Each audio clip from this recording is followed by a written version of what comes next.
KPFK 90.7 FM Los Angeles, 98.7 FM Santa Barbara, and streaming globally at kpfk.org. For Pacifica Radio, May 6th, 2018. I'm Scott Horton. This is Anti-War Radio.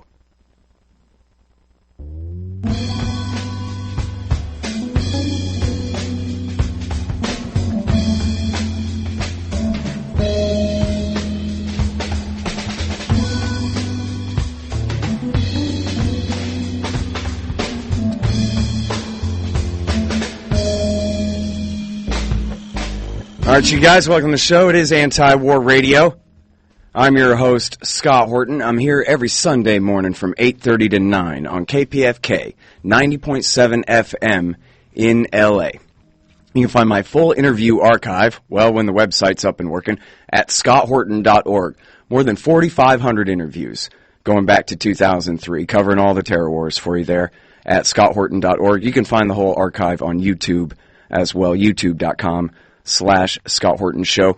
And you can follow me on Twitter at Scott Horton Show.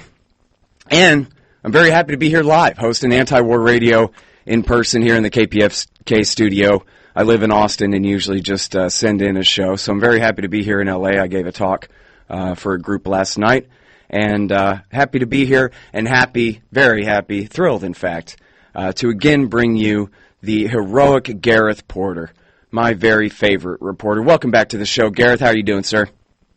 Thank you very much, Scott. Glad to be back again. Very happy to have you on the show. And people might ask, hello? Can you hear me? Can you hear me well? Check, check. I don't know if you can hear me, Ricky. So people might ask in the audience, hey, Scott Horton, how come you always interview Gareth Porter? And the answer is, of course, because Gareth is the great debunker of all things that are not true. And whether it's Iraq War II, Afghanistan, the war in Syria, and especially when it comes to Iran and their civilian nuclear program, Gareth Porter just absolutely is the best. And, of course, as everybody in the audience, I'm sure, is familiar, last week Benjamin Netanyahu, the Prime Minister of Israel, leveled some, quote, new accusations against Iran about their nuclear program in his effort to convince President Donald Trump to go ahead and withdraw from the JCPOA, that is the nuclear deal that Obama struck with Iran in 2015. So Gareth has a new piece at consortiumnews.com, and of course it's reprinted at antiwar.com as well, all about this. And it's, you know what, you guys might have seen some pretty good debunkings of Netanyahu's claims over the past week, saying that, well, what Netanyahu says is a lot of old news.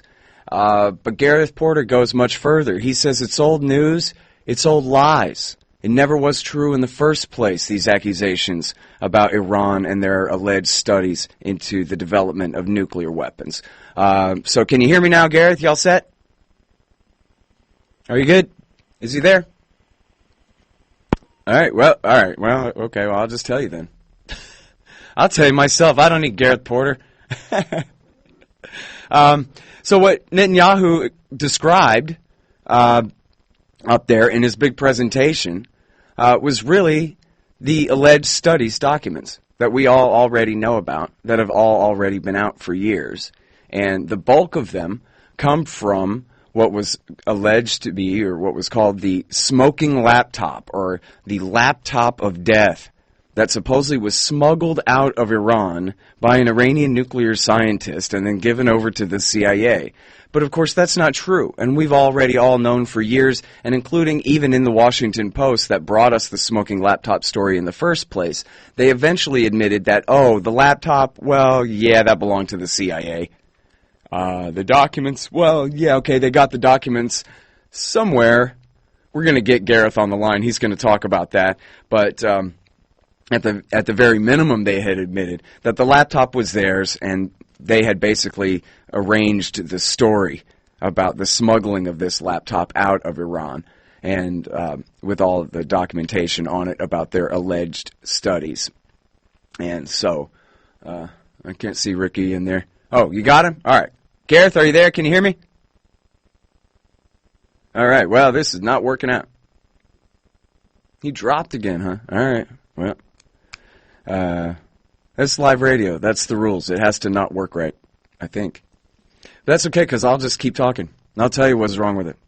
Part of the alleged studies said that the Iranians were working on testing a laser conversion of uranium refined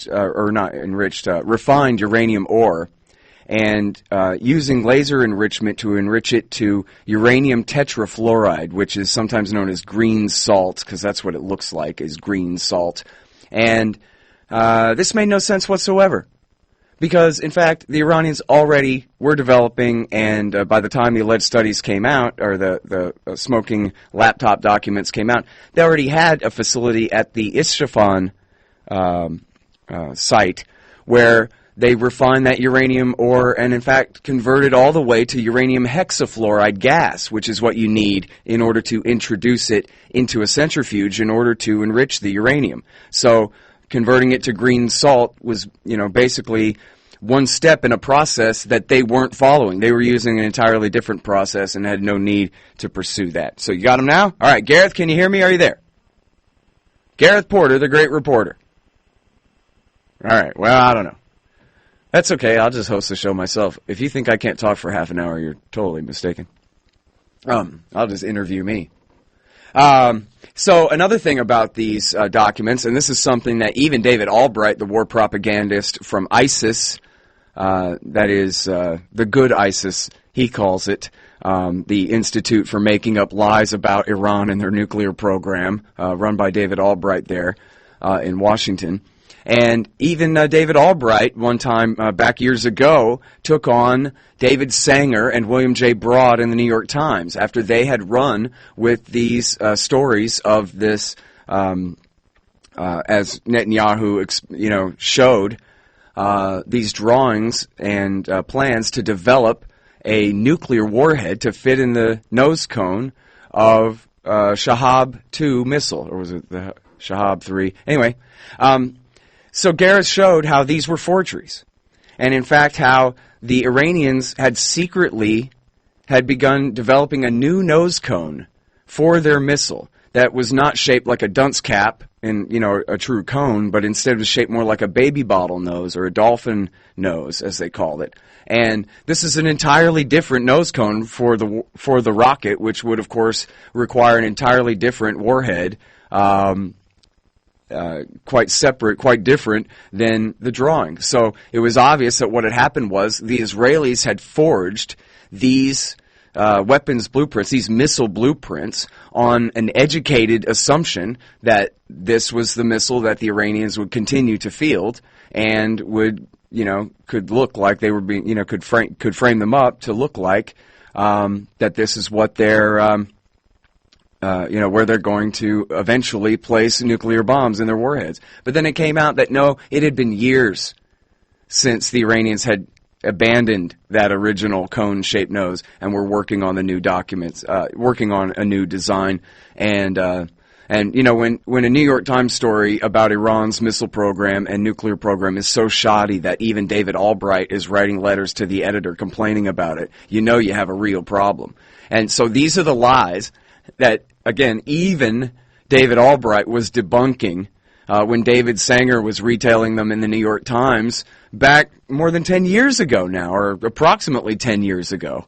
Here we are in the future, in 2018, and here's Netanyahu puts up the same drawing, and you're supposed to go, wow, that really does look like the drawing of a warhead or something. Another thing that Netanyahu showed in his presentation was a picture of spherical-shaped metals. And he's saying, look, see here, they're testing uranium pits and cores for nuclear bombs and this and that. Well, whatever those were in those pictures, they absolutely could not possibly be weapons-grade uranium, which the Iranians have never manufactured and never produced. And so, assuming that was even true at all, that they were testing whether they could manufacture a hemisphere in this size or something like that, it certainly had nothing to do with actual nuclear material or nuclear weapons material. So, all right, well, so we do have Gareth on now. We want to try again? Yeah, let's do it. The great Gareth Porter, everybody. Gareth, can you hear me? Hi, yes, I can hear you. Okay, great. Well, we've had some live radio problems this morning, but I was just telling them everything that you would have told them. I've been hearing part of what you said, yes. All right. Good job. So the big deal here is the Prime Minister of Israel has made some real claims here, or I don't know. He claimed that they lied about what they were doing back before. He didn't try to claim that they're breaking the deal now. But he's saying that they're obsessed with nuclear weapons, and they claimed that they never had a nuclear weapons program, and that then this information that he was displaying showed that they did, in fact, have a nuclear weapons program, Gareth. So I guess the first thing, is just easy, which is, at most, if we take at face value the truth of all the information he was displaying there, it showed a nuclear weapons research program, not an actual attempt to make a bomb, but perhaps an effort to look into what it might take to make a bomb, something like that. As I was explaining earlier, bench-level experiments with green salt and this kind of thing. So take it at face value for the sake of argument for a minute, Gareth. I mean, is that right, that this still is short of what you'd call a nuclear weapons program in any real sense? Of course, there was no pretense that this was anything close to a nuclear weapons program per se. It was sort of preliminary studies that expressed the supposed interest of the Iranian regime in having a nuclear weapon and exploring what it would be, what sort of things they would need and so forth. Mm-hmm. But so you're absolutely right, and that's for the sake of argument you can accept the idea that they had some kind of program, but it certainly was not a nuclear weapons program. Mm-hmm. It was they called it a covert nuclear weapons research program, a program of preliminary research. And now this is what the CIA says, and Mossad has said that they agree with the CIA, that this was abandoned in 2003 after America got rid of Saddam Hussein for them. They said that they don't need this anymore. That was what Seymour Hersh said, was the Americans' conclusion, that once we got rid of Saddam, they decided they didn't even need to look into this anymore, and they completely abandoned it in 2003. That's right, and let me just take on the specific point about the 2007 National Intelligence Estimate, which is so, it looms so large in the politics of this issue. Even people who would be inclined to be skeptical about what Netanyahu might say or what might come from the Israelis or from the Bush administration have been inclined to believe that, in fact, the Iranians must have had a nuclear weapons research program, as the CIA assessed in 2007, when they said, yes, they had one up to 2003, and then they stopped it. But what I've shown in my book and in subsequent discoveries as well is that the entire collection of documents on which the NIE of 2007 actually relied in making that judgment about 2003, the cutoff in 2003, were in fact fabrications. And so you have to say that what the CIA judged in 2007 as their assessment being that the Iranians did in fact have this research program up to 2003 and then they stopped it, that has to be viewed as absolutely wrong, because it was primarily the result of the CIA having accepted these documents on face value without having authenticated them, without having subjected them to any real forensic research, and passing them then on to the IAEA as evidence of an Iranian nuclear weapons research program. And I think that is a fundamental problem that we're still now seeing the political fallout of. We are seeing an incipient crisis over the Iranian nuclear program as a result of this whole train of falsification and acceptance of falsification by the CIA, by the news media, and by the political elite in the United States. Mm-hmm. All right, well, so I've read the book. It's Manufactured Crisis, The Truth Behind the Iran Nuclear Scare, and you certainly do thoroughly deconstruct all this. But let me ask you, before we get into the details there, about why you think the Israelis, if they truly did forge these documents and funnel them into the intelligence stream, why did they stop at a measly nuclear weapons research program? Why not go ahead and forge some documents that make it look like the Ayatollah had ordered the go-ahead at some point, even if, later back down or something like that? Well, I think there are two answers to that, Scott. First, they did, in fact, come up with later documents subsequent to the original so-called laptop documents. I think that's what you and I have called them in the past. Right. The ones that were turned over to the German intelligence by the Mujahideen Khalq on behalf of the Israelis. And then, the CIA got them and gave them their sort of seal of approval in some sense, and they were turned over then to the IAEA. But later, the Israelis came up with more documents, and in particular, there was a document that showed, again, it's experiments, but closer to experiments for explosion of a nuclear weapon. They were experiments with what they called multi-point initiation device, and this is the one that Netanyahu actually flashed something up on the screen about and talked about at some length. And this was a document that I've shown in my book, was clearly fabricated because what they were showing here was clearly something that was related to their discovery of the fact that our friend Danilenko, the Ukrainian who they called a Russian nuclear scientist, who was neither Ukrainian nor a nuclear scientist, had served for some months, for a year to 2 years, in Iran, lecturing, and they made it out that the Israelis pointed this out to the IAEA, that he was connected somehow with this MPI, multi-point initiation experimentation. Now, that was totally based on the fact that he'd published an article about fiber optic technologies, and that they suggested that was involved in this experiment. That was the only thing they had, but it was good enough for the IAEA. And this was the scientist, as you said, it was you slightly misspoke there.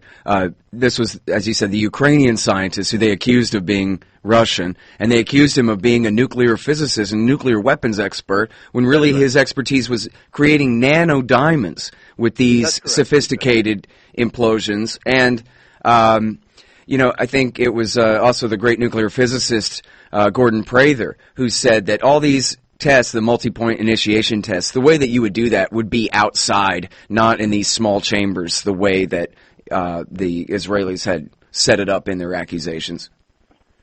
Right, and that's a point that Robert Kelly has made as well. That a former IAEA weapons specialist, Kelly. Right. Uh-huh. Just want to make sure we know who Robert Kelly is. Okay, so now the Mujahideen Khalq. So you have confirmation then from International Atomic Energy Agency officials that they got the documents from the MEK, and they don't really know better than that where they came from? No, it was not the IAEA officials who told me this. It was the former North American coordinator for the German Foreign Office, Karsten Voigt, who had... an American, then? Pardon? Sorry? I'm sorry, German or an American? No, German. Oh, German, okay. Who was in charge of the German Foreign Office's North American Affairs Coordination Office. I see. Who was close to people in the German Foreign Intelligence Agency, the BND, and they brought him in November 2004 and told him, look, we're very concerned here about Colin Powell's public statement saying that the U.S. now has information, has evidence that Iran is trying to mate a nuclear weapon with their Shahab-3 missile. And, of course, that's a reference to the document that I heard you were already discussing that I debunk in my book. But they were saying that we know all about these documents. The BND people were saying, we know all about these documents because we got them from one of our sometimes sources, and we didn't trust this source, and therefore we don't trust the documents, because we knew that he was a member of the Mujahideen Khalq, the MEK. Mm-hmm. And of course, the MEK was a terrorist organization listed by the State Department as a terrorist organization because they'd killed Americans in Iran. Then they began to kill Iranian government officials when the Islamic regime took over. And then finally they began to work for Saddam Hussein against Iran during the Iran-Iraq war. And then when that was over, they hooked up with the Israelis. The Mossad intelligence agency used them to launder intelligence, as is basically documented in multiple places. Including by the IAEA itself. Mm-hmm. Well, and as my wife reported back during Iraq War II, Cheney and Rumsfeld were using them to collect intelligence inside Iran, and they were accused by the Obama White House, in fact, in 2012 in NBC News, as part of the wrangling there with the Israelis, of doing the hits and murdering the Iranian scientists for the Israelis there. But even more relevant to this particular point, it was established in multiple places that the Mossad people were using the MEK to launder intelligence or information. Let's put it that way. Right. That Mossad did not want to have attributed to Israel, but which they wanted to get to the IAEA in particular. And of course, this was the perfect mechanism for them to do that. They had an Iranian cutout that could be the alleged source, the supposed source of this information. And that's what they did in the case of the laptop documents, mm-hmm. the alleged studies. Right.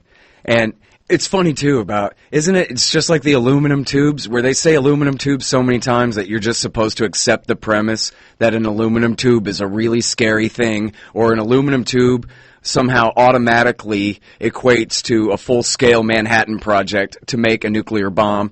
In this case, it's alleged studies, which in any other context, you'd be saying, alleged studies? Well, what's the threat there? Studies that may not have even happened at all, and even if they did, they're just studies. And yet this amounts to a casus belli almost.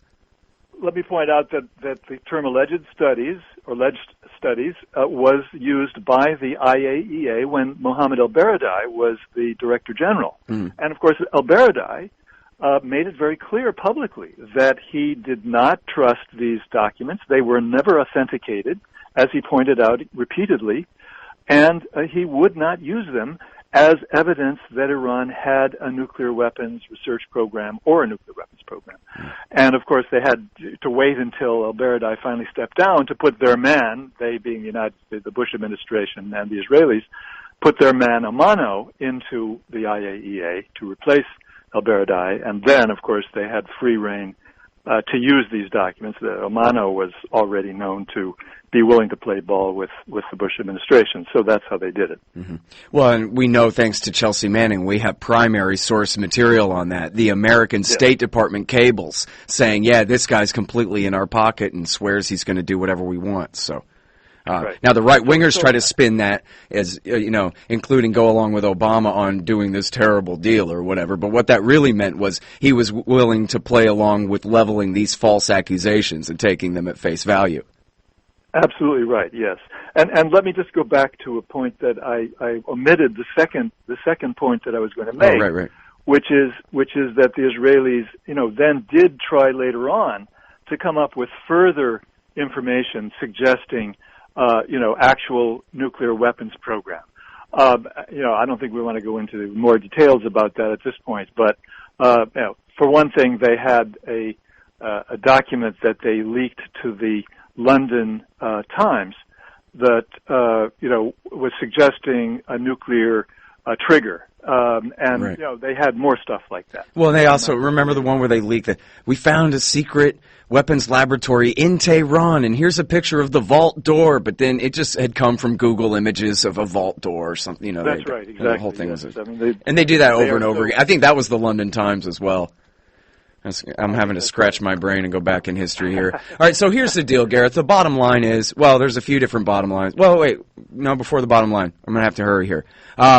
There's the smoking laptop. We've more or less covered that. But as you describe in your book, the alleged studies actually includes another set of intelligence, too. These are intercepts about dual-use technologies. And I think the way you put it in the book is, you know what, it's kind of fair. If you were a DIA intelligence analyst looking at this stuff, you might think that there was something nefarious going on here. Except that then you go and you track down all these dual-use technologies they'd imported and discovered that, no, really, they all went toward the benign use and not the nuclear weapons one that even you could have suspected based on the intercepts of their financial information there at face value. Can you talk about that? Right. Let me just clarify that the dual use issue that you're talking about here goes back to the late 1980s, early 1990s, when the then I guess that would have been the first Bush administration, the George H.W. Bush administration. Intelligence people had this, what they thought was a spectacular find. They had found out that this organization, this contracting outfit, was writing letters to basically high-tech manufacturers to get a nuclear relevant material of various kinds. And long story short, I mean, the fact is that the guy who was associated with this contracting outfit that did studies for the Iranian Defense Ministry was also the dean of the school at Sharif University, and he was doing some work on behalf of the university and sending these cables out. And so the bright young people who were doing the analysis for U.S. intelligence said, okay, now we've got them. We know that they're feeding these, they're trying to get information and technology that they will give to their secret nuclear weapons program. That's how this all started, way back in the early 1990s. Yeah. All right, and again, the book is Manufactured Crisis, The Truth Behind the Iran Nuclear Scare, where all of this is deconstructed in the smallest detail. Okay, so now to the bottom line, which is, you know, what you've basically shown here is there never was a nuclear weapons threat from Iran. It always was a giant hoax that they were building nuclear weapons, or that there have ever been a nuclear weapons threat to Israel, the United States, or any of our allies, or any of this stuff. And they've been under the Non-Proliferation Treaty, and they've had a safeguards agreement with the International Atomic Energy Agency all this time. Mohammed El-Baradei and the IAEA back then, and even under Yuki Amano, have continued to verify the non-diversion. That is, they've continued to prove the negative. They've guaranteed and verified the non-diversion of nuclear material in Iran to any military or other special purpose 1,000,000 times over. So then Obama made this deal not to really protect Saudi, Israel, America, or anyone else from Iran's nuclear program, but basically to protect the American people from the threat of war over this fake excuse for a war. By saying that, look, now their program isn't just safeguarded, now it's double extra safeguarded, locked down beyond all reason, extremely verified to be civilian in nature, and to such a degree that the war hawks can only be frustrated. They can't just lie about it anymore. And so that's why the hawks want rid of the deal. And so my question for you is, are they going to be able to get rid of the deal now? And is it going to lead to war? No. I think they are going to get rid of the deal. I think that it's really its time has come and gone, in the sense that there's just not going to be enough interest, on the part of the Iranians to continue to just hold their hand and not go back to where they were when the agreement was signed. Which still just means a robust civilian program, though. Right? Yes, right. But of course, this is what is unacceptable up to now, has been and will continue to be unacceptable to the world's Western elites. And I just want to make the point that the problem with the JCPOA has been from the beginning that the Obama administration accepted lock, stock, and barrel the entire false narrative that surrounded the Iranian nuclear program, and therefore they were giving this ammunition to the neoconservatives, the Trumpists, and all the people who wanted to set up the United States for a crisis with Iran. And now we're seeing the consequences of the acceptance of these lies. Right. And so I think that one of the underlying truths here that has not been really discussed, and I would like to see discussed, is the danger of the failure of elites in this country, the media elite, the political elite, and the national security elite, of refusing to subject the claims of